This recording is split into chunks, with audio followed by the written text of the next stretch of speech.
Je suis Camille, j'ai 25 ans, et je suis mariée à James depuis 3 ans.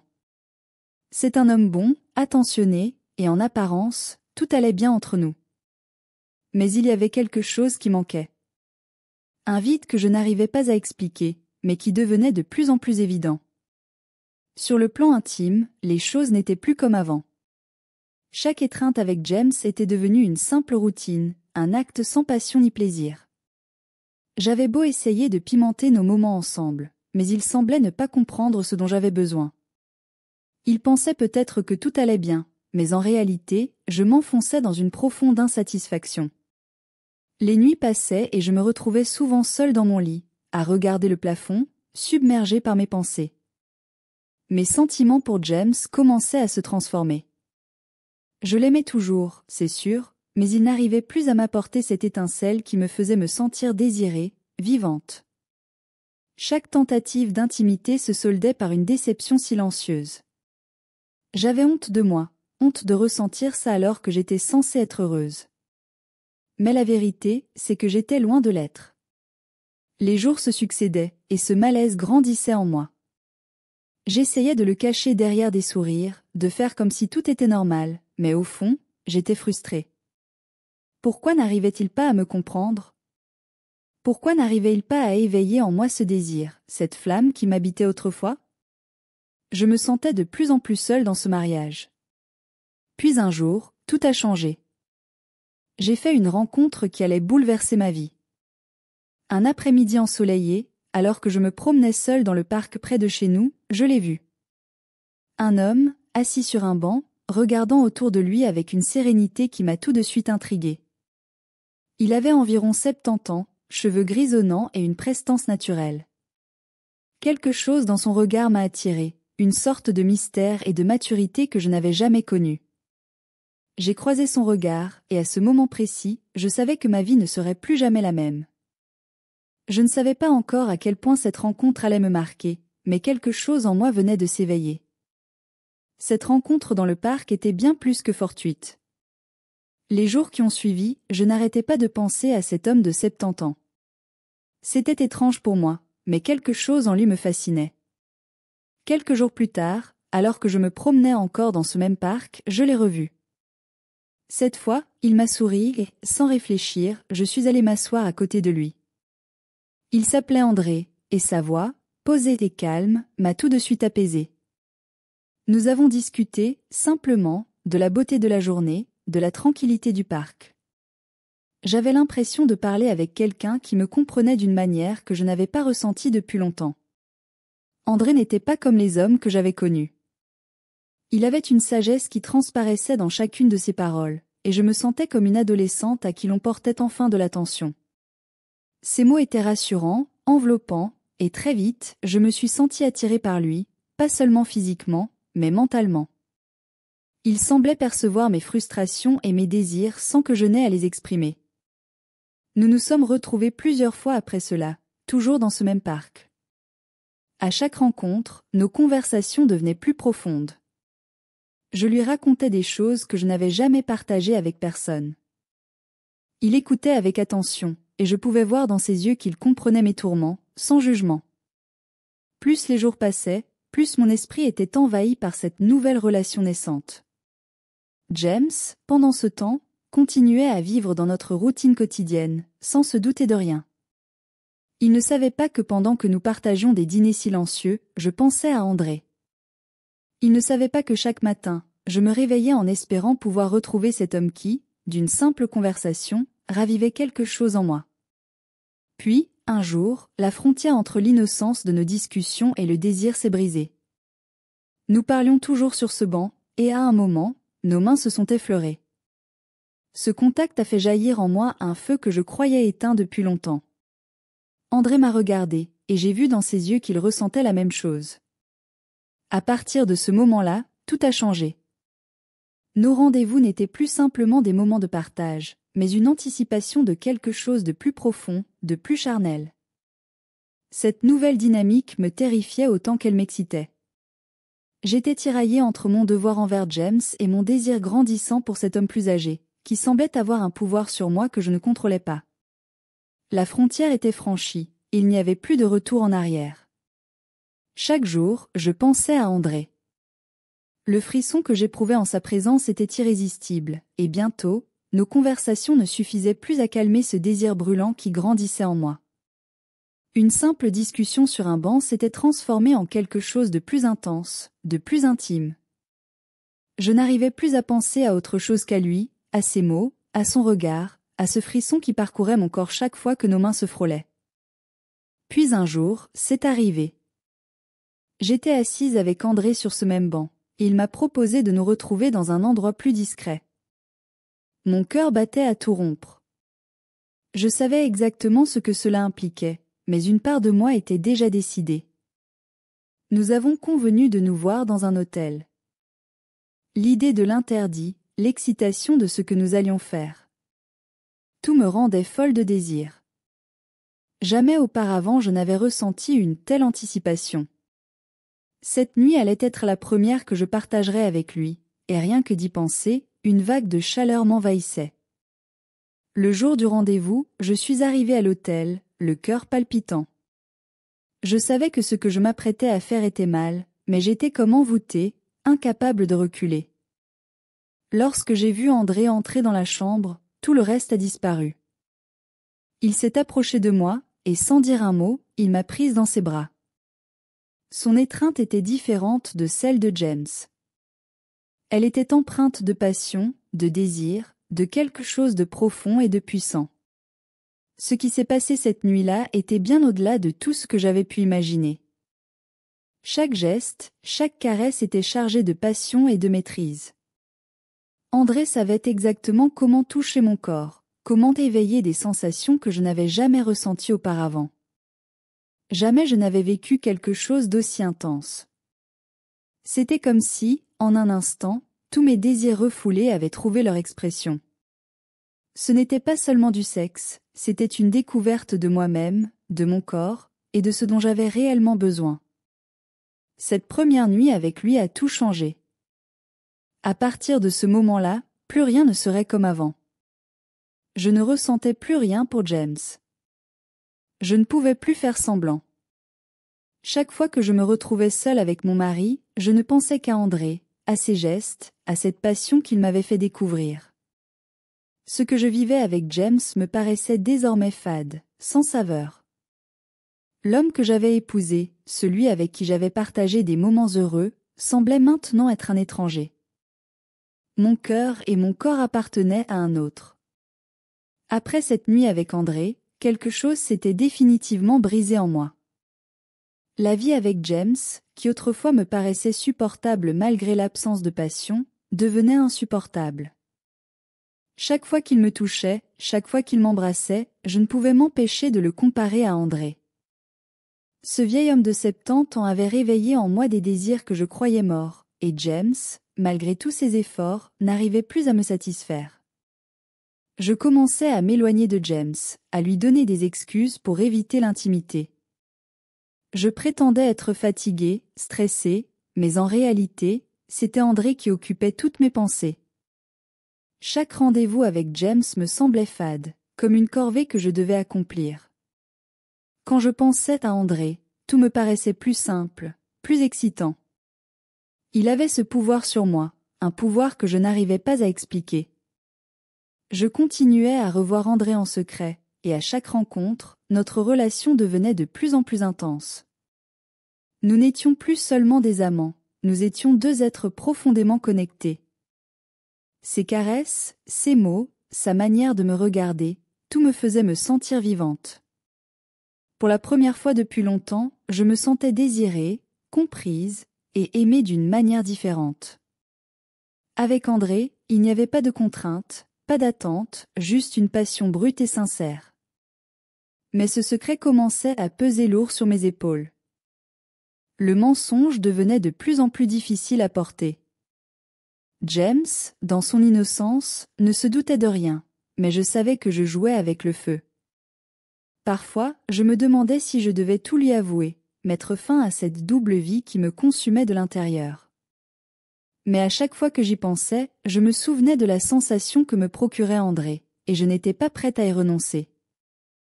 Ce jeu dangereux entre André et moi continuait. Je vivais dans deux mondes distincts, celui où j'étais l'épouse de James, une femme rangée, respectable, et celui où j'étais la maîtresse d'un homme bien plus âgé, vivant une passion dévorante. Mais je savais que cela ne pouvait pas durer éternellement. Un jour ou l'autre, la vérité éclaterait, et il faudrait faire face aux conséquences. Les jours passaient, et mon double jeu devenait de plus en plus difficile à gérer. James commençait à remarquer mon éloignement, mes absences inexplicables et mon manque d'affection. Il m'a posé des questions, tenté d'entamer des discussions, mais je les fuyais toujours. Je pouvais voir dans ses yeux l'inquiétude grandissante, mais cela ne changeait rien. Ma relation avec André avait pris une telle place dans ma vie que revenir en arrière me semblait impossible. Il était devenu mon obsession, mon échappatoire. Un après-midi, alors que je sortais de l'hôtel où André et moi avions nos rendez-vous secrets, j'ai croisé une amie de James. Mon cœur s'est arrêté. Elle m'a regardé avec étonnement, puis m'a lancé un sourire étrange. Je savais à cet instant que le début de la fin venait d'être déclenché. Il ne s'agissait plus d'une question de si, mais de quand et la vérité éclaterait. Je pouvais sentir que la trahison que j'avais si longtemps cachée était sur le point de remonter à la surface. Le soir même, James m'a confronté. Il n'avait plus besoin de preuves, ses doutes s'étaient transformés en certitudes. J'ai essayé de nier, de mentir encore une fois, mais c'était inutile. Il avait compris. Ses yeux, remplis de douleur et de colère, me fixaient, attendant une explication que je n'étais pas prête à donner. Comment lui dire que je ne l'aimais plus de la même manière? Que cet homme plus âgé que lui avait réveillé en moi des sentiments et des sensations qu'il n'avait jamais pu éveiller? Au lieu de ça, je suis restée silencieuse, et ce silence a parlé pour moi. James est parti cette nuit-là. Il n'est jamais revenu. Je savais que j'avais détruit notre mariage, notre relation. J'avais tout perdu en cédant à la tentation, mais une part de moi ne regrettait pas ce que j'avais vécu avec André. Pourtant, au fond de moi, je savais que tout cela n'était qu'une illusion, une passion éphémère qui ne durerait pas. Avec le temps, André et moi avons aussi pris nos distances. Ce feu brûlant s'est éteint, et je me suis retrouvée seule. Seule face à mes choix, face aux conséquences de mes actes. Les jours suivants étaient marqués par une atmosphère de vide. James n'était pas revenu, et je commençais à réaliser l'ampleur de mes choix. L'absence de son sourire, de sa voix rassurante, me pesait de plus en plus. La réalité m'assaillait comme une vague, et je comprenais maintenant que ma liaison avec André avait non seulement coûté mon mariage, mais aussi une partie de moi-même. Je me suis retrouvée seule face à mes décisions. Les soirées que je passais avec André n'étaient plus aussi exaltantes. Le désir qui m'avait poussé vers lui commençait à se dissiper, laissant place à un sentiment de culpabilité et de regret. J'avais voulu fuir une vie insatisfaisante, mais je ne faisais que plonger dans une solitude encore plus profonde. Les rencontres passionnées avec André, qui m'avaient semblé être la clé de mon bonheur, avaient rapidement perdu leur éclat. Un soir, alors que je déambulais dans un parc, perdu dans mes pensées, je suis tombée sur James. Il marchait, l'air pensif, et nos regards se sont croisés. Mon cœur s'est serré.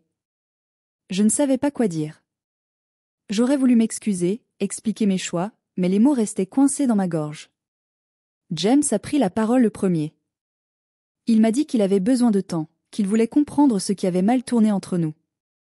À cet instant, une lueur d'espoir s'est éveillée en moi. Peut-être qu'il y avait encore une chance de reconstruire notre relation. J'ai compris que ce que j'avais avec André n'était pas l'amour que je croyais avoir trouvé. C'était une échappatoire à ma propre insatisfaction, mais cela ne comblait pas le vide laissé par l'absence de James. Nous avons commencé à nous parler, à partager nos sentiments, nos frustrations. C'était un processus difficile, plein de larmes et de douleurs, mais c'était aussi un pas vers la guérison. James était blessé, et je savais que la route serait longue, mais pour la première fois, je voyais une possibilité de rédemption. Avec le temps, je me suis engagée à travailler sur moi-même, à comprendre pourquoi j'avais cherché du réconfort ailleurs. C'était un voyage d'introspection, où j'ai appris à redécouvrir mes propres besoins et désirs, mais aussi à apprécier les qualités que James m'offrait. Nous avons décidé de suivre une thérapie de couple, afin d'explorer ensemble nos émotions et nos attentes. André, de son côté, a commencé à s'éloigner. Je lui ai expliqué que j'avais besoin de mettre fin à notre relation. Bien que cela ait été douloureux, je savais que c'était la bonne décision. Je n'avais pas envie d'une vie pleine de mensonges, de secrets et de regrets. J'avais envie de reconstruire quelque chose de vrai, même si cela demandait du temps et des efforts. Le moment était enfin arrivé. Après des jours de réflexion, de conversations sincères et de remise en question, j'étais prête à affronter la vérité. Je savais que James méritait de connaître l'intégralité de ce qui s'était passé, même si cela risquait de faire mal. Ce n'était pas seulement une question de confession, mais aussi de responsabilité et de désir de reconstruire notre relation sur des bases solides. Un soir, nous nous sommes installés sur le canapé, un lieu qui avait autrefois été le témoin de tant de moments heureux. Les lumières tamisées et le silence pesant de la pièce créaient une atmosphère intimiste, mais chargée d'émotions. James avait l'air nerveux, et je pouvais sentir son inquiétude dans l'air. Je me suis tournée vers lui, prenant une profonde inspiration. « James, je sais que j'ai blessé notre mariage. Je veux être honnête avec toi. » Ses yeux se sont écarquillés, et j'ai continué. J'ai cherché du réconfort ailleurs, avec un autre homme. Je ne le fais pas pour justifier mes actions, mais pour que tu comprennes ce qui m'a poussé à te trahir. Je lui ai expliqué comment, au fil du temps, j'avais ressenti un manque dans notre relation, une insatisfaction qui avait commencé à me ronger. Je lui ai parlé d'André, de la passion que j'avais ressentie, mais aussi de la culpabilité et du vide qui avait suivi. Chaque mot était difficile à prononcer, mais je savais que c'était nécessaire.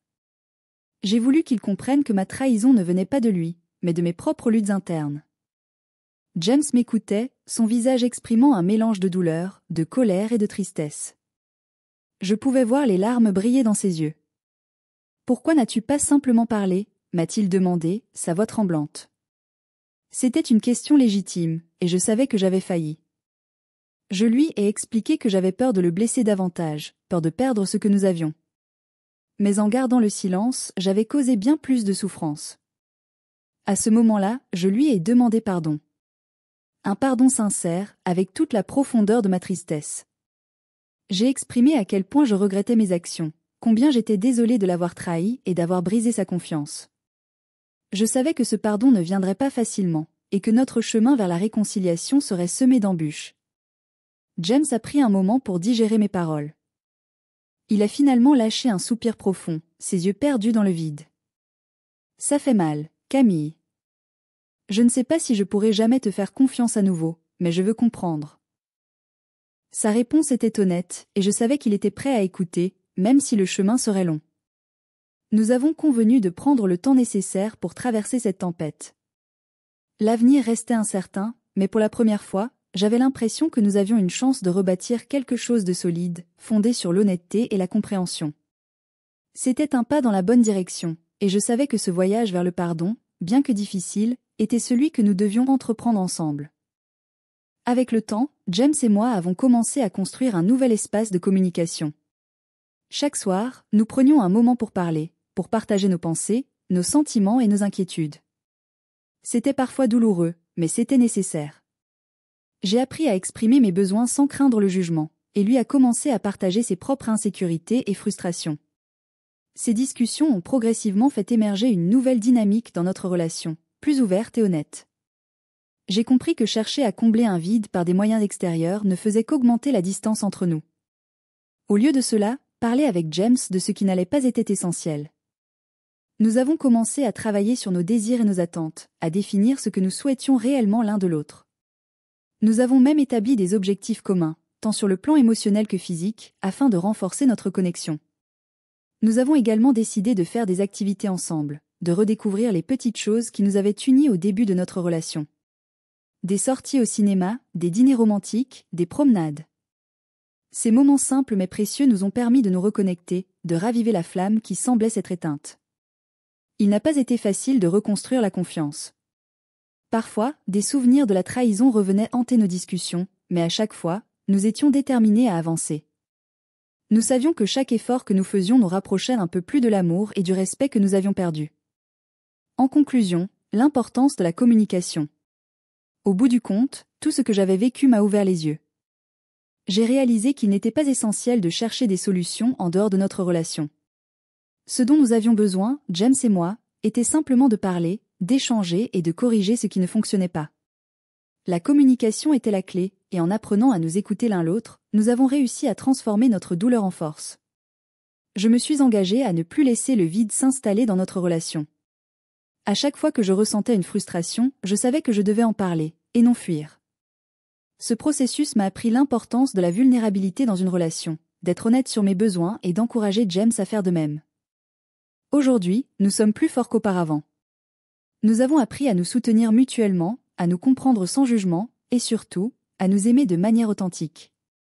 La route a été longue, mais chaque pas en valait la peine. Merci d'avoir pris le temps de visionner notre vidéo. Si cette histoire vous a plu, n'oubliez pas de vous abonner pour ne rien manquer des prochaines histoires captivantes que nous partagerons.